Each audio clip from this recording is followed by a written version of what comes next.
শ্রোতা আসসালামু আলাইকুম। আপনারা দেখতে পাচ্ছেন চরমোনাই অগ্রহায়ণের মাহফিল অতি নিকটে আসছে।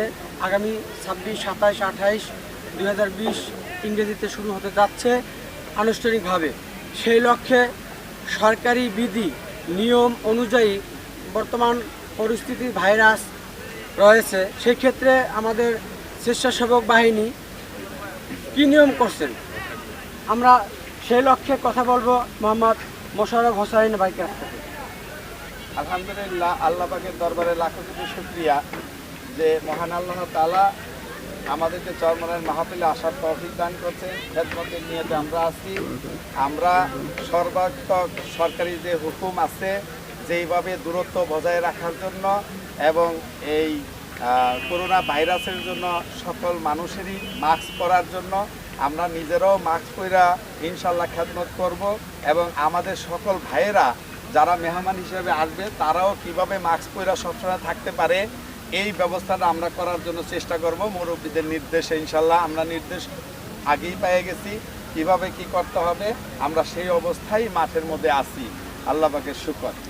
এবং মাহফিল তো অতি নিকটে আসছে, সেই লক্ষ্যে চরমোনাই যে যারা আসবেন বয়ান শুনতে, আসলে আপনাদের মতামত কি? এই বছর কি লোক আগের তুলনায় কি বেশি হবে না কম হবে?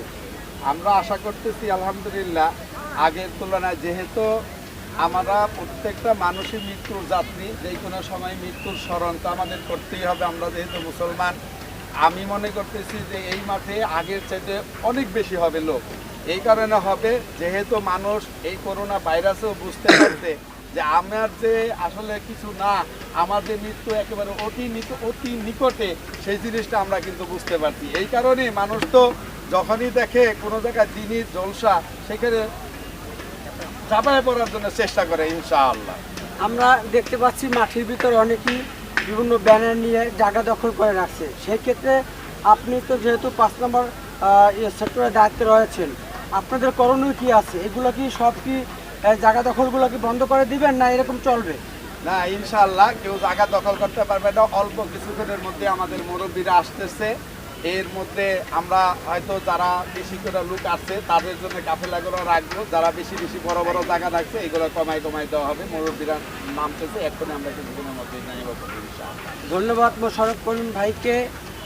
প্রিয় দর্শক শ্রোতা, আবার দেখা হবে ইনশাল্লাহ, কথা হবে। এমটিসি মিডিয়ার পক্ষ থেকে আপনাদের সকলকে জানাই আন্তরিক মোবারকবাদ।